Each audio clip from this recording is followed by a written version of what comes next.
បងប្អូនដែលមានផ្ទះចាស់ឡើងជាកង្វល់ហើយយើងខ្ញុំអាចកែច្នៃផ្ទះចាស់ៗបែបនេះទៅជាលំនៅឋាននៅក្នុងក្តីស្រមៃប្រកបដោយសោភ័ណភាពប្រណិតភាពទាន់សម័យនិងប្រើប្រាស់បានច្រើនមុខងារនេះគឺជាការ renovation ផ្ទះពីរល្វៃបញ្ចូលគ្នាឲ្យក្លាយទៅជាផ្ទះតែមួយដែលមានភាពទំនើបបង្កប់នូវតម្លៃស្ថាបត្យកម្មភាពស៊ីវិល័យនិងផ្សារភ្ជាប់ជាមួយនឹងធម្មជាតិ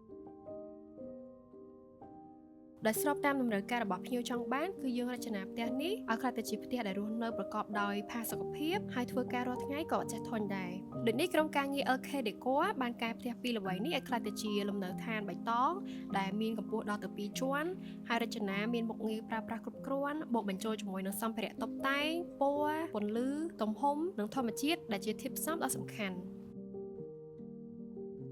នៅពេលដែលយើងចូលមកដល់ជាន់ក្រោមយើងត្រូវបានស្វាគមន៍ដោយសួនពណ៌បៃតងដ៏ស្រស់បំព្រងលាតសន្ធឹងនៅចន្លោះកណ្ដាលរវាងផ្ទះបាយនិងកន្លែងទទួលភ្ញៀវដើម្បីបន្ថែមពន្លឺនិងខ្យល់ធម្មជាតិឲ្យបានច្រើនហើយយើងក៏បានពង្រីកទ្វារចេញទៅវៃរំដាយឲ្យធំជាងមុនដែរនៅខាងក្រោមសួនកណ្ដាលផ្ទះនេះមានទ្វារពីរដែលមួយជាទ្វារចូលទៅបន្ទប់ទឹករួមបន្ថែមជាមួយនឹងកន្លែងស្តុកអីវ៉ាន់ហើយមួយទៀតជាទ្វារចូលទៅបន្ទប់ផ្ទាល់ខ្លួនដែលប្រកបដោយឯកជនភាពដែលយើងបែងចែកជាន់ខាងក្រោមជាកន្លែងធ្វើការ walk-in closet រួមជាមួយនឹងបន្ទប់ទឹកផ្ទាល់ខ្លួនហើយមួយវិញទៀតមានជណ្ដើរឡើងទៅបន្ទប់គេងអមជាមួយនឹងរុក្ខជាតិបៃតងបន្ទប់គេងនៅជាន់ខាងលើនេះគឺមានចំណុចពិសេស3យ៉ាងមួយគឺយើងអាចមើលឃើញបានគ្រប់ជ្រុងនៅក្នុងផ្ទះទីពីរគឺយើងអាចឆ្លងទៅសួនលើអាកាសផ្នែកបន្ទប់ទទួលភ្ញៀវយើងចង់អង្គុយលេងក៏បានថែទាំសួនក៏បានហើយទី3គឺយើងផ្ដល់នូវភាពស្ងប់ស្ងាត់និងសេរីភាពនៅក្នុងការសម្រាកសរុបមកវិញរាល់ការ design ទាំងនេះយើងបានគូរយ៉ាងម៉ត់ចត់និងកាត់បន្ថយការចំណាយដែលមិនចាំបាច់ជាច្រើនធ្វើឲ្យអតិថិជនទទួលបានផ្ទះនៅក្នុងក្តីស្រមៃជាទីកប់ចិត្ត